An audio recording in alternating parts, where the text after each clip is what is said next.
viewers, welcome to our channel. இன்னைக்கு நம்ம பார்க்க போறது ஆனியன் கச்சோரி. அதுக்கான ingredients என்னன்னு பார்க்கலாம். சின்ன வெங்காயம் 100, பச்சை மிளகாய் 2, கடலை மாவு 2 ஸ்பூன், ரவா 2 ஸ்பூன், மைதா மாவு 2 கப்பு, மல்லி, ஜீரகம், மிளகாய் தூள், இஞ்சி விழுது, மல்லித்தூள், மஞ்சள் தூள், வெந்தயம். அகலமான பவுல் எடுத்துட்டு இப்போ மைதா மாவு 2 கப்பு ஆட் பண்ணிட்டு ரவா, தேவையான அளவு உப்பு, 2 ஸ்பூன் நெய். இப்போ மாவை லைட்டாக எல்லாமே இப்படி நல்லா மிக்ஸ் பண்ணிக்கோங்க. அப்புறம் கொஞ்சம் வாட்டர் ஆட் பண்ணி மிக்ஸ் பண்ணிக்கலாம். இப்படி நல்லா அப்படி பிடிக்க வருது. இப்போ வாட்டர் ஆட் பண்ணி நல்லா மிக்ஸ் பண்ணிக்கலாம். ஆட் பண்ணிக்கலாம். சப்பாத்தி மாவு பதத்துக்கு பிசைஞ்சுக்கணும்.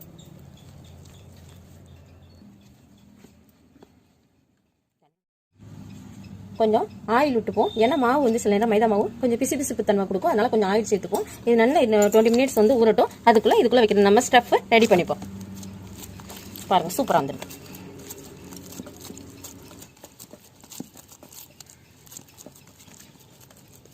எண்ணெய் விட்டாச்சு. எண்ணெய் காஞ்சிருக்கு. 1/4 ஸ்பூன் வெந்தயம், மல்லி,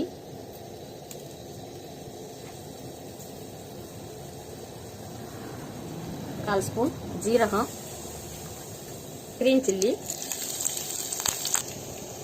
ஆனியன் இது வதங்கிட்டு இருக்கட்டும். மஞ்சள் தூள் 1/4 ஸ்பூன்,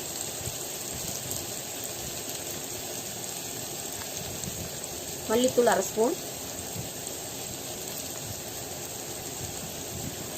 சில்லித்தூள் 1 ஸ்பூன்,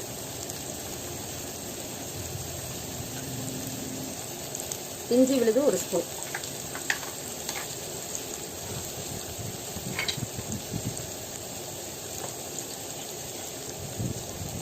உப்பு 1/2 ஸ்பூன். ஏன்னா ஏற்கனவே மாவுல உப்பு கலந்துருக்கிறதுனால 1/2 ஸ்பூன் போடும்.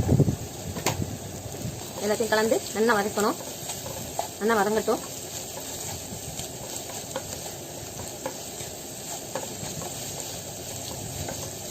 ஸ்பூன் ஆட் பண்ணி கலந்து நல்லா வதக்க வேண்டியதான். ரொம்ப நேரம் வச்சுக்காம கொஞ்சம் நேரம் எல்லாத்தையும் நல்லா மிக்ஸ் பண்ணிக்கோங்க. பண்ணிட்டு கொத்தமல்லி தலை நல்லா பொடியா அப்படி கிள்ளி எல்லாம் மேலாப்புல தூக்கி ஒரு கலர். மாவு இப்படி உருண்டையா செஞ்சுக்கோங்க. நெக்ஸ்ட் வந்து நம்ம ஸ்டெப் எப்படி இந்த மாவுக்குள்ள வைக்கிறதுன்னு பார்க்கலாம்.